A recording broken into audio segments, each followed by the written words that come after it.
So Paul's point in this is really about the power of God's mercy. Yeah. That all of us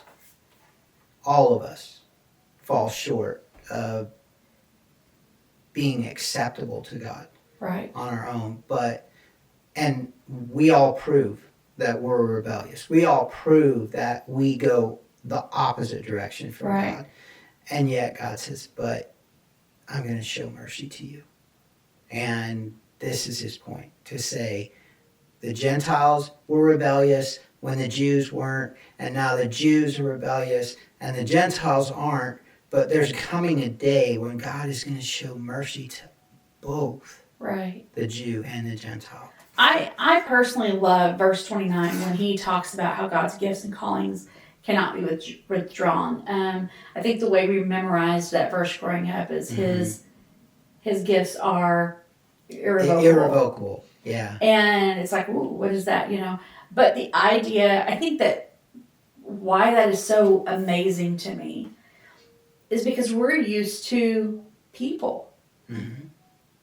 I'm going to give you this. Oh, wait. You didn't handle my heart well. You didn't do what I expected of you. You disobeyed. Mm-hmm. So I'm taking it back.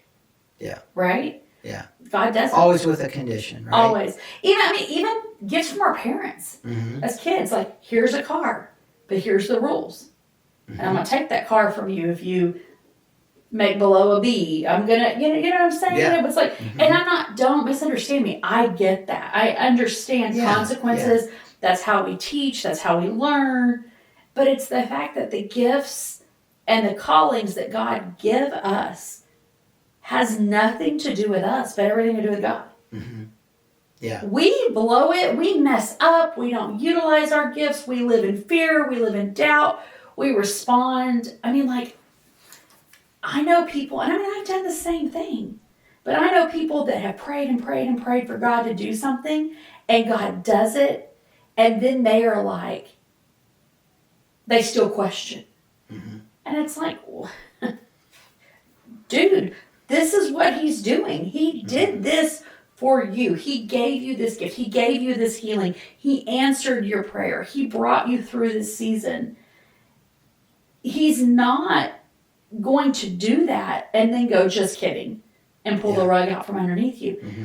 And I think that we think God is that way because people have done us that way. Mm-hmm. And I love that Paul, it's almost like he knows, and he does, because the world changes, but people don't, right? Yeah. And he's like, he's human too, and so are all the people around him. And he's like, look, there's some of you guys are probably thinking, this is too good to be true.